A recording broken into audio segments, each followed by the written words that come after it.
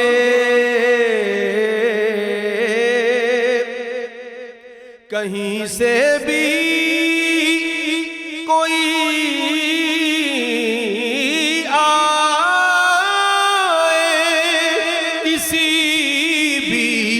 وقت کچھ مانگے کسی سائل کو شرمندہ شہ والا نہیں کرتے کسی سائل کو شرمندہ شہ والا نہیں کرتے نفس گم کر دمی آیت جنید و بایزیدی جا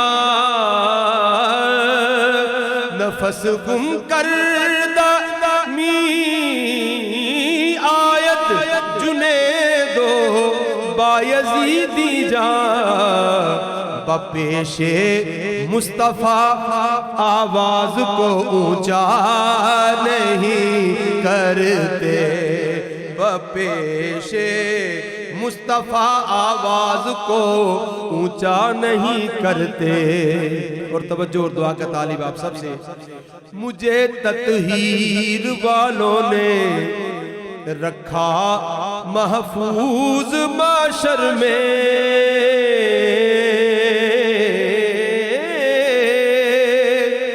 مجھے تطہیر والوں نے رکھا محفوظ محشر میں میں جل کر راکھ ہو جاتا میں جل کر راکھ ہو جاتا وہ گر سایہ نہیں کرتے میں جل کر راکھ ہو جاتا وہ گر سایہ نہیں کرتے. اور توجہ کی ہے گر خواہش تو پھر یہ یاد رکھ اے دل جب ان کو سوچ لیتے ہیں تو کچھ سوچا نہیں کرتے. تیرے احوال غم کی خوب ہے ان کو خبر حسنی تیرے احوال غم کی خوب ہے ان کو خبر حسنی. تجھے طیبہ میں رکھ لیں گے تجھے طیبہ میں رکھ لیں گے یوں دل چھوٹا نہیں کرتے. بھلا دے وہ کبھی اے دل نہیں ایسا نہیں کرتے. کریم اپنے غلاموں کو کہیں تنہا نہیں کرتے.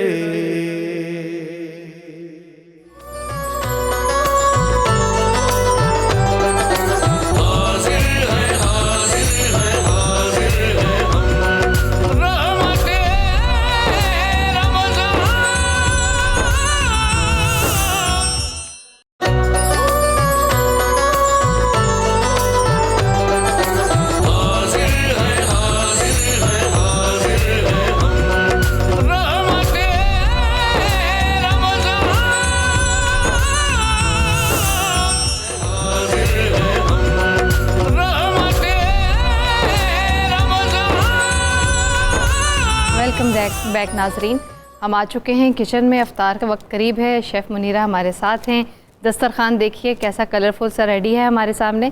بتائیے گا منیرہ کیسے کیسے تیار کیا اور کیا کیا تیار کیا؟ جی، ایک تو ہم نے کراکٹس بنائے ہیں جیسے کہ ہم عام طور پہ گھروں میں کباب بناتے ہیں، آلو کی ٹکیاں بھی بناتے ہیں. جی. تو اس کی ایک ویریشن ہے جو کہ آپ باہر جب کھاتے تو کافی ایکسپینسو ہوتی ہے. اس میں آپ نے چکن بوائل ڈالنا ہے، اس میں تمام ویجیٹیبل جیسے کہ میں نے کاٹ کے رکھی ہوئی ہیں جس میں گاجر ہے، بند گوبھی ہے، شملہ مرچ ہے، بہت فائن چاپ میں آپ نے اس میں سادہ ایڈ کرنا ہے. اس پہ کالی مرچ ایڈ کریں, ہلکا سا کارن فلور ایڈ کریں. اس کے بعد آپ اس کے کباب کی صورت میں بنا کے انڈے کی کوٹنگ کے ساتھ, میدے کی کوٹنگ کے ساتھ آپ اس کو ڈیپ فرائی کریں. اگر آپ اس کو فریز کرنا ہے تو پھر آپ اس میں انڈے کی کوٹنگ مت کریں, صرف اس کو بنا کے رکھ لیں کارن فلور کے ساتھ. سیکنڈ منیرہ صاحبہ مجھے بتائیے گا, اس کٹلس کے اندر ہم چیز بھی ڈال سکتے ہیں؟ جی بالکل, چیز بھی ڈال سکتے ہیں آپ. اس کی شیپ کون سی بھی ڈفرینٹ کر چیز یہ بھی سکتے ہیں. بتائیے گا. آپ اس میں ڈالیں موزارلا چیز, اگر ڈالیں گے تو وہ جو اس کی لیئرنگ پیزا کی طرح آتی ہے وہ آپ اس میں بہت اچھی آ سکتی ہے. اور سیکنڈ جو ہم نے نہاری بنائی ہے, ٹفن میں بھی ہم بچوں کے اسکول ٹفن میں بھی ہم بھیج سکتے ہیں اس کو, لنچ میں بھیج سکتے ہیں. ہم اس کی بالز بنا لیں, چیز بالز بنا لیں, فریز ہو جائیں گے. ہاں جی فریز ہو جائیں گے. آپ اس میں انڈے کی کوٹنگ نہیں صرف کرنی, آپ نے اس کو ہلکا سا کارن فلور لگا کے تو آپ نے اس کو فریز کر دینا ہے ریپنگ شیٹ کے ساتھ. اور کتنا عرصہ چل سکتے ہیں فریز ہو کے؟ اگر فریز اپ کریں گے تو میرا خیال ہے کہ میں ریکمینڈ کروں, کیونکہ اس میں ساری ویجیٹیبلز ہیں, تو آپ کم سے کم 1 ویک سے زیادہ نہ اس کو کریں.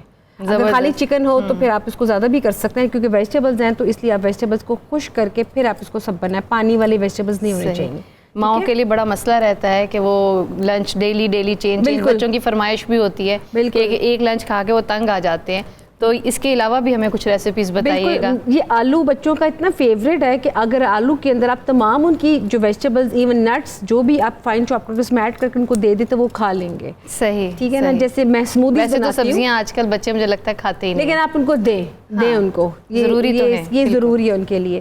اور جیسے کہ نہاری ہے, نہاری کے لیے آپ جب بھی بناتے ہیں تو ہوتا یہ ہے کہ نہاری کی جو تری ہوتی ہے نا, جس کے اوپر آتا ہے سارا سرفیس پہ آئل, وہ سارا مکس ہو جاتا ہے. اس میں نہاری نظر آ رہی ہے. تو وہ میں نے اس میں سے پہلے جب بنایا تھا تو نکال لیا تھا کہ اینڈ میں کروں گی, پھر اس کو میں نے پکانے کے رکھ دیا تھا. اس کے ساتھ ساتھ جب آپ اس کو بنائیں تو خیال رکھیں کہ جب آپ اس کی ایڈ اس پہ میدا کرتے ہیں تو اس کو آپ نے ہلکا سا سوتے کر کے ایڈ کریں. آپ اس کو ایز اٹ از ایڈ نہیں کرنا, کچا نہیں, جب اس پہ کچا بنائے گا.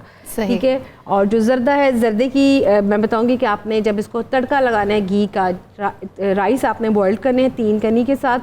پھر آپ نے اس کو زردے کو جب آپ نے دیسی گھی میں الائچی ڈالیں گے, پھر آپ نے دودھ ایڈ کرنا ہے چینی کے ساتھ, اور چینی جب میلٹ ہوگی تو پھر آپ نے رائس ایڈ کر کے اس پہ دم لگانا ہے, اور پھر باقی کی ساری جو چیزیں آپ نے گارنش کے اوپر ریڈی کرنی ہے. چلیں جی, آپ نے تو ہمارے لیے جو ہے نا افطار کے قریب ماشاءاللہ بہت خوبصورت جو ہے وہ پورا دسترخوان سجایا ہے. اللہ تعالیٰ آپ کو جزائے خیر دے. جی تنولی صاحب, پروگرام کا سلسلہ آگے بڑھاتے ہیں. جی ناظرین گرامی, آج اب وقت ہوا ہے قصیدہ غوثیہ کا. ہم مفتی محمد فاروق القادری صاحب کی آواز میں قصیدہ غوثیہ سنیں گے. اس کے بعد علامہ بدرالزمان قادری دعا کروائیں گے. اللهم صل على سيدنا ومولانا محمد معدن الجود والكرم وآله وبارك وسلم. یا شاہ جیلاں, یا شاہ جیلاں, یا شاہ جیلاں, یا شاہ جیلاں. سقاني الحب كاسات الوصال فقلت لخمرتي نحوي تعالي. سعت ومشت لنحوي في كؤوس فهمت بسكرتي بين الموالي. فقلت لصائر الأقطاب لموا بحالي وادخلوا أنتم رجالي وهموا واشربوا أنتم جنودي فساق القوم بالوافي ملالي. شربتم فضلتي من بعد سكري ولا نلتم علوي واتسالي. مقامكم العلا جمعا ولكن مقامي فوقكم ما زال عالي. يا شاه جيلان, يا شاه جيلان, يا شاه جيلان, يا شاه جيلان. أنا في حضرة التقريب وحدي يصرفني وحسبي ذو الجلال. أنا البازي واشهب كل شيخ ومن ذا في الرجال يعطي مثالي. كساني خلعة بطراز عزم وتوجني بتيجان الكمال. وأطلعني على سر قديم وقلدني وأعطاني سؤالي. وولاني على الأقطاب جمعا فحكمي نافذ حافظ في كل حال فلو ألقيت سري في بحار لسار الكل غورا في الزوال ولو ألقيت سري في جبال لدقت واختفت بين الرمال ولو ألقيت سري فوق نار لخمدت والتفت من سر حالي ولو ألقيت سري فوق ميت لقام بقدرة المولى تعالي يا شاهدينا يا شاهدينا يا شاهدينا يا شاهدينا وما منها شهور أو ظهور تمر وتنقضي إلا أتاني وتخبرني بما يأتي ويجري وتعلمني فاقصر عن جدالي مريديهم وطب واشتح وغني وافعل ما تشاء فالاسم علي مريدي لا تخف الله ربي عطاني رفعة نلت المنال طبولي في السماء والأرض دقت وشوص السعادة قد بدا لي بلاد الله ملكي تحت حكمي ووقتي قبل قلبي قد صفالي نظرت إلى بلاد الله جمعا كخردلة على حكم اتصالي مريدي لا تخف واشل فإني عزوم قاتل عند القتال يا شاهدي لا يا شاهدي لا يا شاهدي لا يا شاهدي لا درست العلم حتى صرت قطبا ونلت سعد من مولى الموالي فمن في أولياء الله مثلي ومن في العلم والتصريف حالي رجال في هواجرهم صيام وفي ظلم الليالي كاللآلي وكل ولي له قدم إني على قدم النبي بدر الكمال نبي هاشمي مكي رجاز وجد به نلت الموالي أنا الجيلي محي ديني اسمي وأعلامي على رأس الجبال أنا الحسني والمخضع مقامي وأقدامي على عنق الرجال وعبد القادر المشهور اسمي وجدي صاحب العين الكمال تقبل لي ولا تردد سؤالي أغثني سيدي انظر بحالي يا شاهدي لا يا شاهدي لا يا شاهدي لا يا شاهدي لا اللهم صل على سيدنا ومولانا محمد معدن الجود والكرم وآله وبارك وسلم يا رحمن يا الله يا رحمن يا الله يا رحمن يا الله يا رحمن يا الله يا غفار يا الله يا غفار يا الله يا غفار يا الله يا غفار يا الله يا رزاق يا الله يا رزاق يا الله يا رزاق يا الله يا رزاق يا الله يا رزاق يا الله يا سلام يا الله يا سلام يا الله يا سلام يا الله يا سلام يا الله يا حي يا قيوم يا حي يا قيوم يا حي يا قيوم يا حي يا قيوم يا الله يا الله يا الله يا الله یا اللہ یا اللہ یا اللہ یا اللہ یا اللہ یا اللہ یا مسبب الاسباب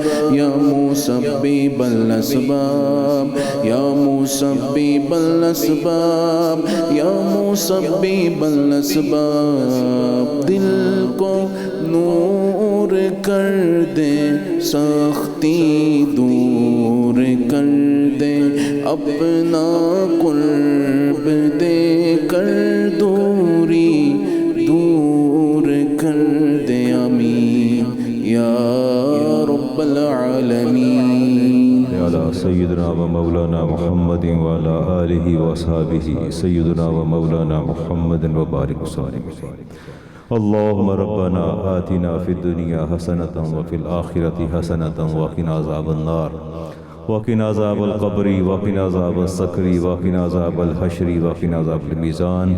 اے مالک کریم ہمارے آج کے روزے کو اپنی بارگاہ میں قبول و منظور فرما لے۔ یا اللہ اس ماہ صیام میں ہم نے جو گزشتہ روزے رکھے ان کو بھی اپنی بارگاہ میں قبول و منظور فرما لینا۔ یا اللہ باقی ماندہ روزوں کو بھی صحت و سلامتی کے ساتھ رکھنے کی توفیق عطا فرما۔ یا اللہ ہمارے تمام اعمال صالح کو اپنی بارگاہ میں قبول و منظور فرما لینا۔ تقاضۂ بشریت کی خطا ہوئی تو مولا کریم معاف فرما دینا۔ یا اللہ ہمارے گناہوں کو اور ان خطاؤں کو معاف فرما دینا۔ یا اللہ گناہوں سے مجتنب رہنے کی توفیق عطا فرمانا۔ یا اللہ ذلت و رسوائی سے محفوظ رکھنا۔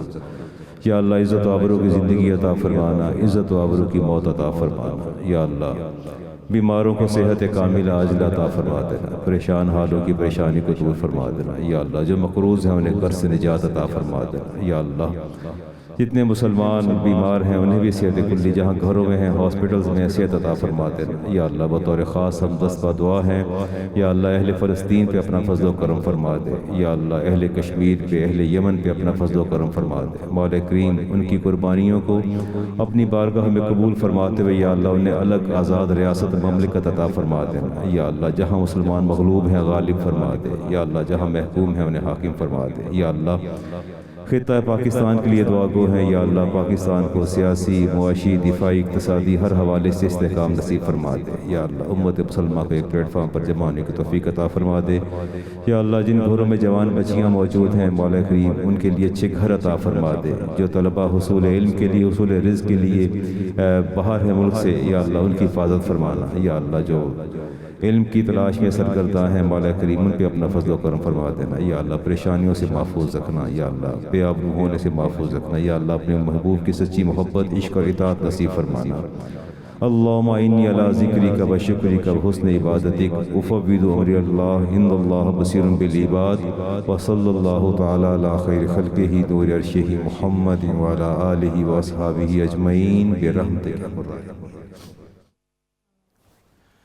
ناظرین کرام، لاہور اور اس کے مضافات میں افطاری کا وقت قریب ہے۔ آپ بھی افطار کیجئے، ہم بھی افطار کرتے ہیں۔ افطار کا وقفہ ہوگا، اس کے بعد آپ سے پھر ملتے ہیں۔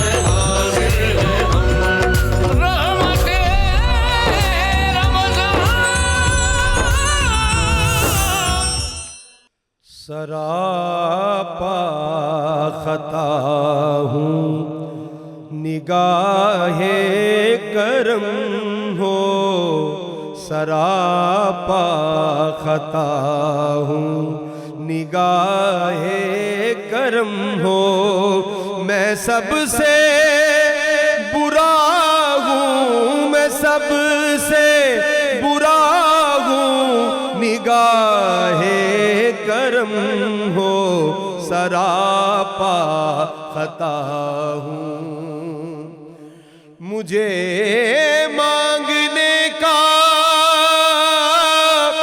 سلیقہ نہیں ہے، مگر مانگتا ہوں، مگر مانگتا ہوں،